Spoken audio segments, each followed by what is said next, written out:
The ongoing leaks from NSA whistleblower Edward Snowden cause more anger the more they emerge. People across the world are being shown just how much their private lives and private data are being monitored by intelligence services. And I can discuss this whole issue right now, and I'm joined live in the RT studio by Kevin Mitnick, one of the world's most renowned computer hackers. Kevin Mitnick, great to see you here. Great to be on your show. Well done. Okay, you're kind of a legend here. So welcome to Moscow, welcome to RT. Great to have you with us. So you actually broke into a national security agency. Tell us a little bit about this story. So why did you do it? When did you do it? How did you do it? Did you do it for fun? I mean, well, you know, yeah, Ed didn't give me the passwords, don't worry. No, I didn't actually break into the NSA. Actually, when I was a juvenile, I was interested in hacking into telephone company switches. So I thought, what would be the most interesting thing to wiretap as a kid? And I figured that would be the NSA. So I hacked into a telephone switch in Laurel, Maryland. And this was actually the phone company.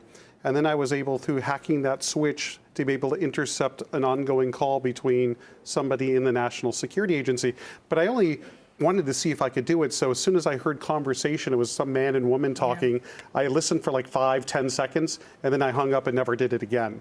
It was just to see if I could actually do it. Oh, I see. The NSA is actually hiring code crackers. Why do they need them? Well, they need to create, well, actually they need to hire code crackers to increase their capabilities. That's the job of the National Security Agency, is to break codes. So they want to get the best people in the world to help do that.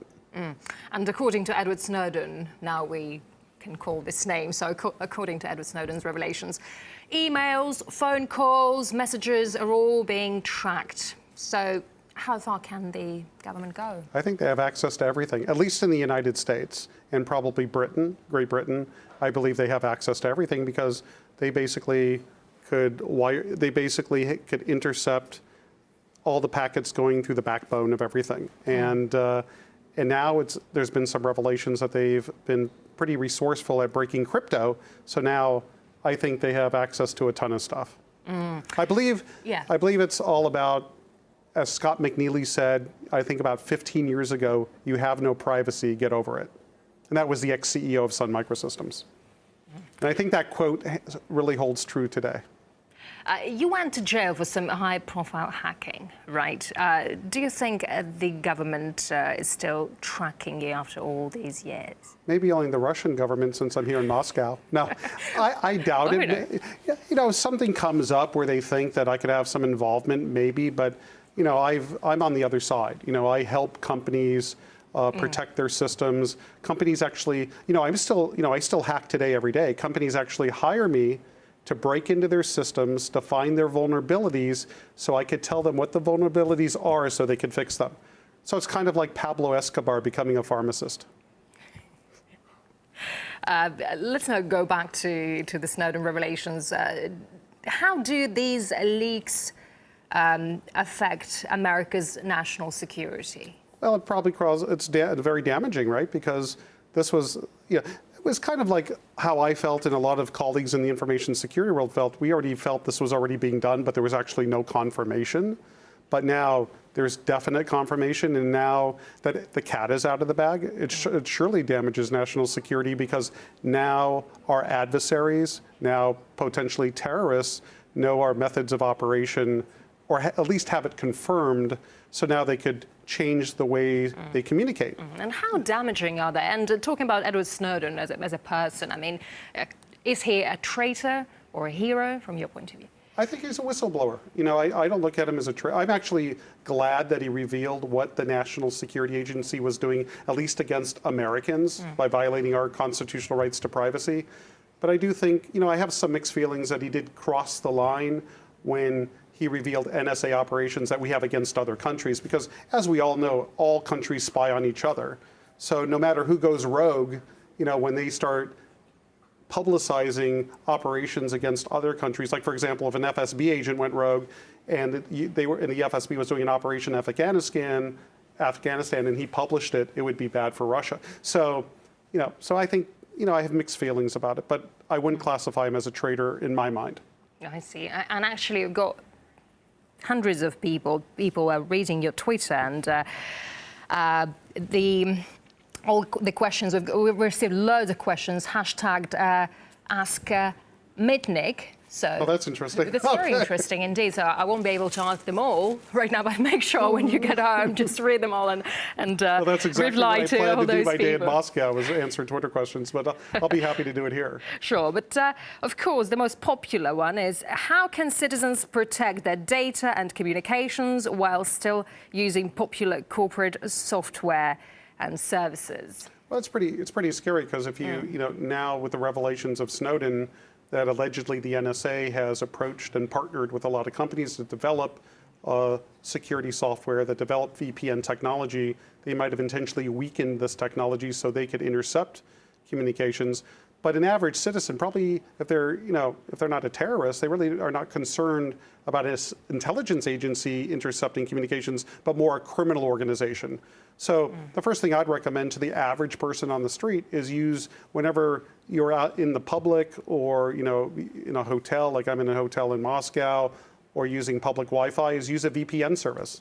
Because what that immediately does is it takes your data and it kind of puts it in an encrypted envelope, so people can't really intercept and spy on that. So as a consumer, I would think about using a VPN service, and they're pretty cheap.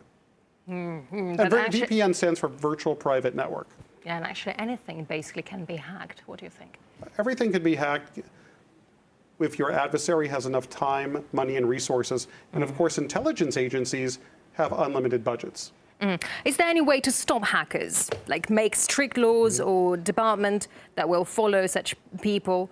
Is that possible? I don't think so. You don't think so? I don't think there's a way to. I mean, hacking has been going on since the 60s, and it's not stopped yet. I mean, I started hacking in the early 90s, and it's only gotten worse. I mean, it hasn't gotten better. And another popular question on Twitter, is it okay to bank via a phone? By phone or by internet? By phone, I guess by internet.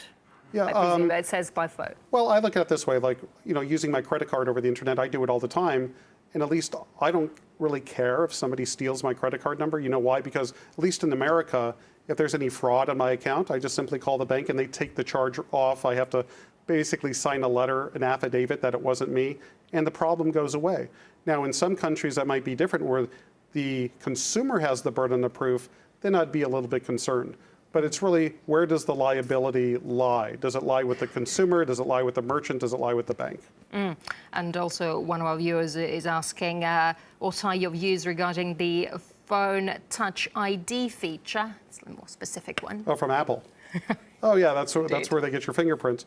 Kind of, it kind of makes you think: could somebody intercept your fingerprint data? Or does Apple store this information? I haven't read much about the Touch ID because it just was, released within the last, I believe, 24 hours.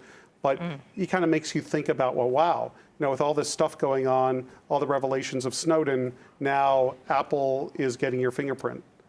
Is that stored anywhere, or is it only stored on your device? If your device is stolen, could somebody extract that fingerprint information out of the device to spoof who you are? So these are questions that will be answered later. Sure. Could a boycott of tech gadgetry like iPod and firms like Verizon and Google, who are selling our info to the NSA, deter them? No. No, I don't think so. No.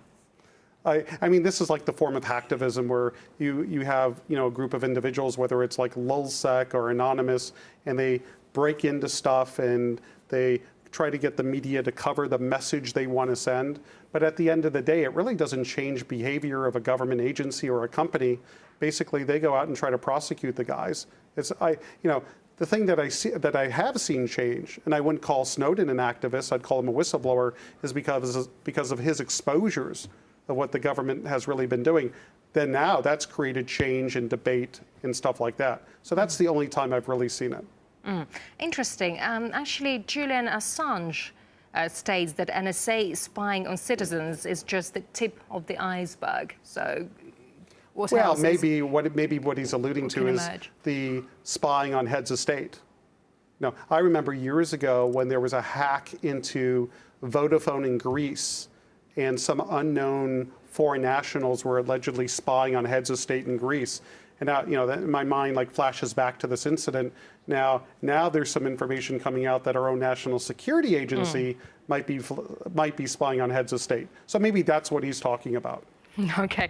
And another question. Have you ever think about a movie based on your story where you are both the subject and actor? It would be awesome, people say. that would be actually pretty cool. I mean, right now I do have an agent that's trying to shop my new book, Ghost in the Wires. Yeah. It's a New York Times bestseller, and we're trying to get it made into a motion picture. I don't know if I'd actually become an actor or a consultant on the movie, but it's in the works. It's tough in Hollywood because Hollywood gets approached with ideas, hundreds of ideas a year, or maybe even thousands, and they only pick, a very small, a small number of those projects to actually make into a movie. Do you regret of being a hacker? I regret any problems I cause companies or consumers. I caused damages because I hacked into their systems and they had to go in and figure out, what did he do, and they had to rebuild their systems. So I would consider myself as what I'd call a pain in the ass hacker, right? Not a guy that was out. I was never the type of guy that would try to wipe data out or try to profit. It was more about the intellectual challenge and the adventure and the curiosity. So I regret that part, but I'm still a hacker today, and I love what I do. It's almost like it's not work. It's almost like it's just I wouldn't call it a game, but it's very intellectually stimulating. Maybe it's analogous to playing chess. Oh, I see. What do you have on your desk? Earlier I wanted to give you my business card. And what's really cool about my business card... Very cool business card, indeed. Yeah, it just has my name and address, all that. Yeah, that's not interesting. The interesting part is here, this is actually a tool set, right? So this is a lockpick set. So if you lock yourself out of your house, you lock yourself out of your office, just think of Kevin Mitnick and I'll open the door for you. So here you go. Lovely. Thank you so much, Kevin. Wonderful. Thank you. Thanks for the present. Yeah, you're welcome. It was great to have you on the show. Thank you. Fantastic. Thank you for having me. Come over again. Thank you. Okay, pleasure. Cheers. Bye-bye. Bye.